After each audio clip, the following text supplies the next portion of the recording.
محمد صلی اللہ رسول الکریم viewers from mine of knowledge, السلام علیکم۔ انسان کی کامیابی میں پرسکون ازدواجی زندگی کا کس قدر دخل ہے، اس حکایت سے سمجھتے ہیں۔ منقول ہے کہ ایک بادشاہ اپنے وزیر کے ساتھ سیر کر رہا تھا۔ اچانک اس کی نظر ایک مزدور پہ پڑی جو زمین سے اینٹ پھینکتا اور وہ اینٹ ہوا میں کلابازی کھاتی ہوئی تیسری منزل پہ جا پہنچتی۔ بادشاہ نے حیران ہو کے وزیر سے پوچھا، یہ کیا وجہ ہے اس کی؟ زمین پہ کھڑے ہو کے پھینکی ہوئی اینٹ تیسری منزل تک پہنچ جاتی ہے، کیا یہ اتنا طاقتور ہے؟ وزیر نے بادشاہ سے عرض کی، حضور اس میں طاقت کے ساتھ ساتھ ایک اور عمل کار فرما ہے، اگر جان کی امان پاؤں تو عرض کروں۔ بادشاہ نے کہا، کہو کیا کہنا چاہتے ہو؟ وزیر نے کہا، بادشاہ سلامت، ضرور اس کی گھریلو زندگی بہت اچھی گزر رہی ہوگی، اسے گھر کی طرف سے کوئی پریشانی لاحق نہیں ہوگی، اسی وجہ سے اس کی اینٹ تیسری منزل پر پہنچ جاتی ہے۔ بادشاہ نے کہا، تحقیق کی جائے۔ وزیر نے کہا، جی حضور۔ دوسرے روز وزیر نے چند افراد کو تحقیق پر لگا دیا۔ ایک ہفتے کے بعد ان افراد نے رپورٹ پیش کی کہ اس مزدور کی بیوی شام ہوتے ہی اپنے شوہر کے انتظار میں بیٹھی رہتی ہے۔ جیسے ہی وہ شخص گھر میں قدم رکھتا ہے، اس کی بیوی نہانے کے لیے فوراً پانی کی بالٹی اور نئے کپڑے رکھتی ہے۔ مزدور جیسے ہی نہانے سے فارغ ہوتا ہے، یہ اس کے لیے کھانا لگا دیتی ہے۔ کھانا کمال احتیاط سے پکاتی ہے، نمک مرچ اور مسالہ تناسب کے ساتھ رکھی جاتی ہیں۔ کھانے سے فارغ ہونے کے بعد لیٹنے کے لیے بستر لگاتی ہے، سونے سے پہلے اپنے شوہر کو پینے کے لیے دودھ دیتی ہے، کسی پریشانی کا ذکر نہیں کرتی اور صبر سے کام لیتی ہے۔ جب یہ رپورٹ بادشاہ کے سامنے پیش ہوئی تو وہ مزید حیران ہوا۔ اس نے وزیر کو کہا، ان کے درمیان کچھ رنجش پیدا کرو، پھر دیکھتے ہیں کیا نتیجہ نکلتا ہے۔ چنانچہ وزیر نے خاتون کی ملنے جانے والی عورتوں کی مدد سے ایسا ہی کروایا۔ وزیر نے کسی طریقے سے اس کی بیوی کے کانوں میں بات ڈال دی کہ تمہارے شوہر کے غیر عورتوں سے ناجائز تعلقات ہیں۔ بس پھر کیا تھا، شام کو مزدور جو ہی گھر سے پہنچا تو نہانے کے لیے پانی کی بالٹی تھی، نہ ہی کھانے کا انتظام، نہ ہی سونے کے لیے بستر۔ اس نے بیوی سے وجہ پوچھی تو وہ لڑنے مرنے کو تیار ہو گئی۔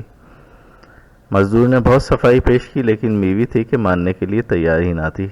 چند دن بعد یہ قصہ یوں چلتا رہا۔ ایک دن وزیر نے بادشاہ کو کہا، بادشاہ سلامت، ہم سیر پہ چلتے ہیں اور مزدور کی حالت دیکھتے ہیں۔ بادشاہ وزیر سمیت سیر پہ نکلا اور اسی مزدور کے پاس پہنچے تو کیا دیکھتے ہیں کہ مزدور لاکھ کوشش کرتا ہے لیکن اینٹ پہلی منزل سے اوپر نہیں پہنچ پاتی۔ بادشاہ وزیر کی فہم و فراست کو مان جاتا ہے اور اسے یقین ہو جاتا ہے کہ اینٹ کو تیسری منزل پہ طاقت نہیں بلکہ انسان کی خوشگوار زندگی پہنچاتی ہے۔ انسانی ذہن پرسکون ہو تو انسان وہ کام کر سکتا ہے جو مہیور عقول کہلائے جا سکتے ہیں۔ قصہ مختصر کہ مزدور کی بیوی کو بتایا گیا کہ یہ سب تمہارے ساتھ ڈرامہ کیا گیا تھا۔ جب اسے حقیقت معلوم ہوئی تو وہ خاموشی سے مان گئی اور بڑی خوش ہوئی، اور پھر وہی شوہر کی خدمت اور وہی اینٹ تیسری منزل پہ۔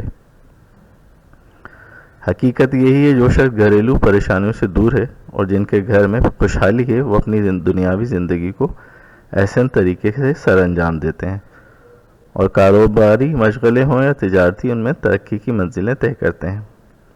لہٰذا اپنے گھر کو امن و سکون کا گہوارہ بنانے رکھنے کے لیے ہر جتن کیجیے۔ اس زمین میں فتنہ پرور لوگوں، رشتہ داروں اور پڑوسیوں میں سے جو ہو سکتے ہیں ان سے سب سے زیادہ محتاط رہنے کی ضرورت ہے۔ دوسرا، میاں بیوی باہمی احترام اور ایک دوسرے کے خیال رکھنے کو ہر چیز پہ مقدم رکھیں۔ آپ کی فیملی، بیوی بچے، والدین سب سے پہلے ہیں، اس کے بعد رشتہ دار وغیرہ۔ بعض اوقات گھروں میں رنجشیں جان بوجھ کے ڈالی جاتی ہیں تاکہ ان کے درمیان ہونے والی لڑائی کو دیکھ کے سب محظوظ ہو سکیں۔ ایسا کرنے والے یہ سوچ لیں کہ ان کے ساتھ بھی وہی کچھ ہو سکتا ہے۔ مکافات عمل ایک حقیقت ہے۔ دوسروں کے لیے گڑھا کھودنے والے دراصل اپنی ہی قبر کھود رہے ہوتے ہیں۔